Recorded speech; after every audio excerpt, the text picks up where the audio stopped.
Many centuries ago, there was a mystical empire like no other, where sky gods and men battled for the thrones, where tales of heroes and villains, love and betrayal were passed down from mouth to mouth. That empire was Igodomigodo.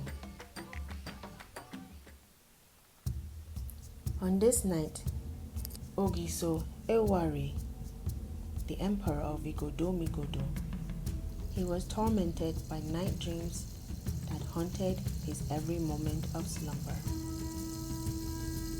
In his dream, he saw his grand palace engulfed in bright flames. But that was not the worst of it. Suddenly, a large mystical leopard appeared in his bedroom, its eyes blazing with an otherworldly fire. Ogiso Ewari could feel the hair on the back of his neck stand up as the leopard stalked closer, its fangs bared in a silent snarl. He tried to move, but his feet remained rooted to the ground. He tried to use his juju to cut off the leopard's attack, but the leopard was too fast. It leaped at him with a fierce growl. He held up his arms to defend himself, but the leopard's jaws closed around his neck, biting down with an incredible force that sent shivers down his spine. Ogiso Ewari managed to push the beast back, but the leopard pounced on its prey. This time, Ogiso Ewari's hand locked his adversary's teeth before it could close on him. Its eyes locked onto his, and he could see the hunger and malice in them. Ogiso Ewari managed to push the beast away, but the leopard broke free. He grabbed the Ogiso's neck again, and this time there was no escape. He could feel his life force ebbing away as the leopard devoured him whole. Ogiso Ewari woke up, drenched in sweat and gasping for air. He knew what the dream meant. The mystical lion, the mystical leopard was a warning, a sign that his rule had come to an end. He had to find a way to stop it, but it was not going to be easy. The leopard was a powerful spirit. He looked down at the juju in his hands. It was weak. He would send soldiers to the neighboring village to kidnap a set of identical twins born under the full moon if he needed his juju to be strong for what lay ahead. He then clenched his fists, feeling a surge of anger and frustration. "No one can stop me," he muttered under his breath, "not even some mystical leopard. And if I burn, the kingdom of Ighodomigodo burns with me," he promised. As the first rays of sunlight sneaked over the horizon, the rainforest and hills of Ighodomigodo came alive with pulsating energy. In the distance, tribal drums beat a hypnotic rhythm that reverberated through the trees, and the distinct faint chanting of villagers from the great walls of Ighodomigodo added an ancient mystique to the scene. On this warm day, a young man named Egosa strode through the rainforest. He was a warrior and always had his machete and shield by his side. For you see, over the years, the usurper had unceasingly sent palace assassins to hunt him down, but the ancestors always kept watch over him. Egosa was happy to feel the soil of his motherland, Igodomigodo, beneath his feet. His eyes welled up and his heart soared. Soon he would rid Igodomigodo of the usurper who had kept his people in bondage for many years, and he would restore his family's legacy and kingdom to its former glory. Memories of his childhood flooded. The savory aroma of his mother's egusi soup and the sound of his father's deep, resounding voice filled his thoughts. But that was many, many moons ago. Not long after, the usurper had betrayed his father and massacred everyone loyal. But today, the blood of his father and mother called out to him to return and claim his birthright. The wind carried his words through the trees as if the forest itself was listening. In the distance, the sound of drums and singing could be heard. It was to mark the celebration of the OGECHI festival. As the sun beat down on the forest, a tribe of fierce warriors appeared. They were escorting a beautiful maiden through the dense undergrowth. The maiden was Emose, an ambassador from a neighboring allied town, and her regal attire seemed out of place in the rugged terrain. Emose was the seventh daughter of an Odio, who had no inheritance to give her. So, instead of her to become wealthy through marriage, Emose decided to secure her own wealth by trading fabrics, food produce with other locals and visitors from far and near. Quickly, she gathered immense wealth, enough to buy and command a small army.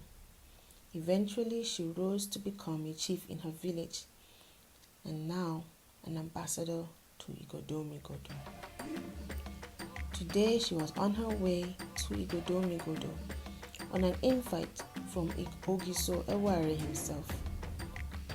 As Emose and her warriors made their way through the dense forest, the rhythmic beat of the tribal drums grew louder. They quickened their pace, eager to reach their destination and partake of the festival. As they emerged from the thick underbush, Emose caught her first glimpse of Igodomigodo. The empire stretched from the feet of the northern sun to the Odogu mountains. The once proud empire now lay in ruins, its people struggling to survive amidst the famine and decline. I have heard of the struggles of Igodomigodo, she said to her guards, and I know that it is my duty as a princess to help in any way I can. The guards nodded in agreement, knowing that their princess was not one to shy away from a challenge. Egosa came trudging through the dense forest. It was not long after he spotted the group of soldiers approaching. They were escorting a regal-looking maiden. Her features were striking, with high cheekbones and piercing brown eyes. He slipped behind a tree and waited in the shadows to see where they were going. But they stopped in front of the tree. "Wait here while I have my bath in the river," Emose said. "I do not want to be soiled on my first meeting with Ogiso Eware." Emose gracefully lowered herself into the cool, clear river water. Suddenly, a crocodile burst from the water and lunged towards Emose. As she let out a scream, Egosa leapt into action. With a roar, he tackled the beast and wrestled it to the ground, plunging his spear into its tough hide until it lay motionless. Breathless and shaking, Emose thanked him for his bravery. Who are you? Emose asked. I am Egosa, he replied with a steely resolve in his voice. And who might you be? I am Emose, princess of the neighboring kingdom, daughter of Odion Aripo, she answered. You saved my life today. How can I repay you? Egosa returned his blade to his satchel. No need. Just keep passing through. But Emose was persistent and pried until she tired him. So Egosa recounted his tale. He told them he was the lost son of the Igodomigodo Empire. Unfortunately, his life took a tragic turn when his parents, the Ogiso and Yoruba, were slaughtered in a brutal coup, and he was forced to exile. He recounted how he had traveled the world for years, avoiding assassins, honing his combat skills, and learning the ways of different cultures. Now, after years of wandering, he had returned to Ighodomigodo.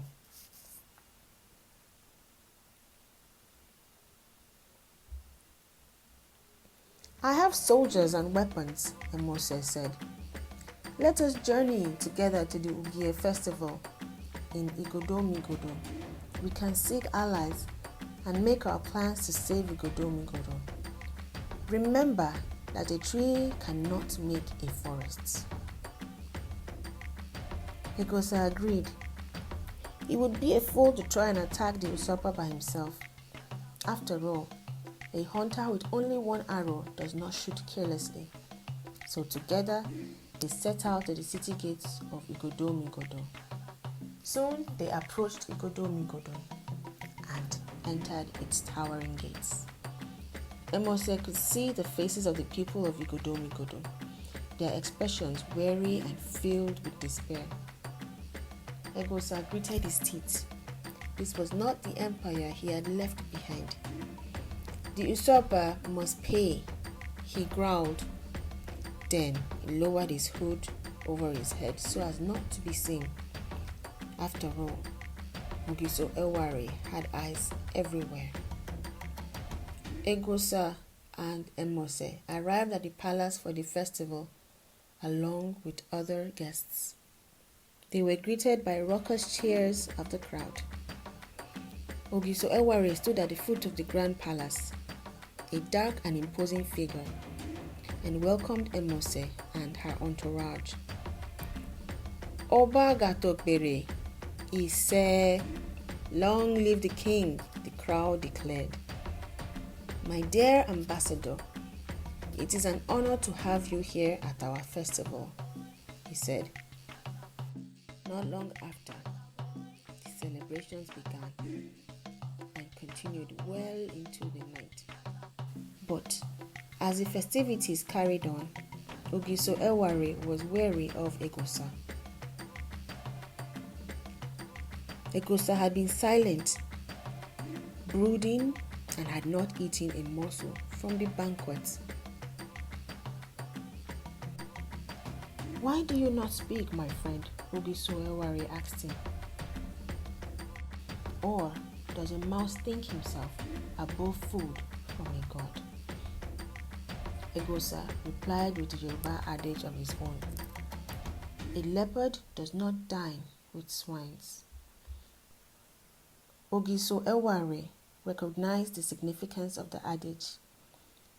Egosa was no ordinary man. You are the leopard in my dream, Ogiso Ewari said, his voice laced with fear and anger. Guards, seize these traitors. The royal guards moved in to capture Emose, Egosa, and her soldiers, plunging the Ugie festival into chaos.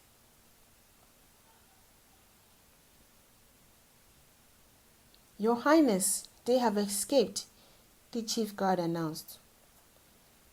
Ogiso Ewari stared at him cynically and laughed. You fool! Now, Take some men to Umehi village. Meet with Baba Lawo. He will give you specific instructions which you must follow through. Ogiso Ewari stared at the soldiers departing back. So, the leopard's son had come back for the throne. Well, he, Ogiso Ewari, ruler of Igodomigodo, the sky god of all gods, was ready.